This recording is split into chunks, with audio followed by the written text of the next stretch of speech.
আসসালামু আলাইকুম। বৃহস্পতিবার রাত আসলেই আমাদের একটু বাইরে ঘোরাফেরা করতেই হবে মামের রিফ্রেশিংয়ের জন্য। তাই গতকাল বৃহস্পতিবার আমরা চলে গিয়েছিলাম সংসদ ভবনে। যদিও তখন রাত 11টা বাজে, কারণ তার কাজ শেষ হতে হতেই 10:30 বেজে গিয়েছিল। আর সংসদ ভবনে গিয়ে দেখি এখনও অনেক দোকানপাট বসে আছে আর সব কিছুই সুন্দর লাগতেছিল, কিন্তু অনেক অন্ধকার, লাইটিং কম ছিল। পরে আমার বর তার হাতের ওয়েট দেখলো কত দূর পর্যন্ত বল ছুটতে পারে। পরে আমি এই চাবির রিংগুলো দেখলাম। চাবির রিংগুলো আসলেই অনেক সুন্দর ছিল। এই পুতুলগুলো বেশি কিউট ছিল, কিন্তু একটাই 60 টাকা করে 50 টাকা করে চাচ্ছিল। পরে কেন জানি আর নেওয়া হয়নি। নিতে চেয়েছিলাম একটা, তবে আর নেওয়া হয়নি।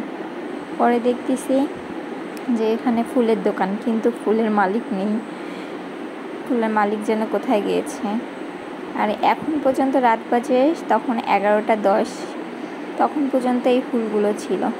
পরে আমরা একটু ঘোরাফেরা করতেছিলাম যে কি খাওয়া যায়। তো সামনে দেখলাম আলুর চিপস। জানি না এটাকে কি বলে, তবে আমি আলুর চিপসই বলি। এটা আমরা একটা নিয়েছিলাম। এটার দাম ছিল 50 টাকা, তবে টেস্ট ছিল অনেক ভালো। আমি একটু খেতে ধরছিলাম ঢং করে, কিন্তু এই যে ঢং করে খেতে গেলেই আমার হাসি আসে, তাই হাসি আর থামাতে পারিনি। পরে একটু চারদিকটা ঘুরে দেখতেছিলাম যে রাতের অন্ধকারে কেমন লাগে।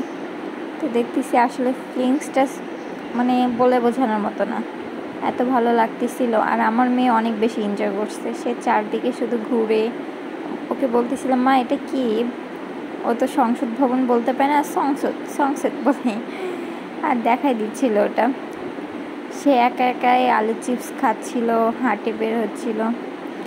পরে সামনে এগিয়ে গিয়ে দেখলাম এখানে কাঁকড়ার দোকান, ছোট ছোট দুল, ক্লিপ, এসবের দোকান। কিন্তু এই কাঁকড়াগুলো সুন্দর ছিল, সব একদম 60 টাকা একদম। আমার কাছে একটু প্রাইসটা বেশি মনে হয়েছিল, তাই আর নিইনি। তবে 3টা কাঁকড়া অনেক বেশি ভালো লেগেছে। পরে আমরা চলে গেলাম বট আর পরোটা খেতে। এখানে দেখতেছিলাম যে ভাইয়ারা বট আর পরোটা ভাজতেই আছে, 11:30 বেজে গেছে, তারপরেও তাদের এখনও দোকানে কাস্টমার কমেনি। পরে আমরাও নিয়ে নিলাম 2টা পরোটা আর বট। এত মজা লেগেছে, মনে হচ্ছে যে এখন আবার খাবো।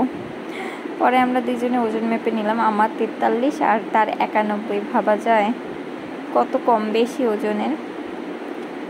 কবে যে আমি মোটা হব আল্লাহ।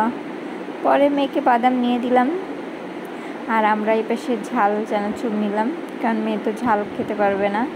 তাই ওকে বাদাম নিয়ে আমরা ঝাল চানাচুর খাইলাম।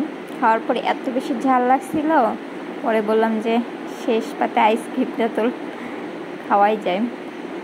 পরে আইসক্রিম নিলাম আমি একটা, মেয়ে নিল একটা। যদিও মেয়ে তারটা খায়নি, আমারটাই খেয়েছে। পরে ভাগাভাগি করে আইসক্রিমটা খেয়ে নিয়েছি সবাই মিলে। তারপরে একটু বসে বসে আড্ডা দিচ্ছিলাম। আমার কাছে এই আইসক্রিমটা অনেক বেশি ভালো লাগে, কিন্তু এটার দাম আবার 60 টাকা করে রাখে। কি যে একটা সমস্যা। আইসক্রিমটা খেতে কিন্তু অনেক টেস্ট, আমাদের সাধারণত কোণের থেকে আলাদা রকম ছিল। পরে আইসক্রিম খেতে খেতে গল্প করতেছিলাম। তারপর দেখি যে 12:10 বেজে গিয়েছে। তাই ভাবলাম আর থাকা যাবে না, অনেক রাত হয়ে গিয়েছে, বাসা যাই। তারপর আমরা বাসার দিকে রওনা হলাম। আর বাসার রাস্তাটার এই লাইটিং প্লাস গাছ সব কিছু মিলেই অনেক সুন্দর লাগে।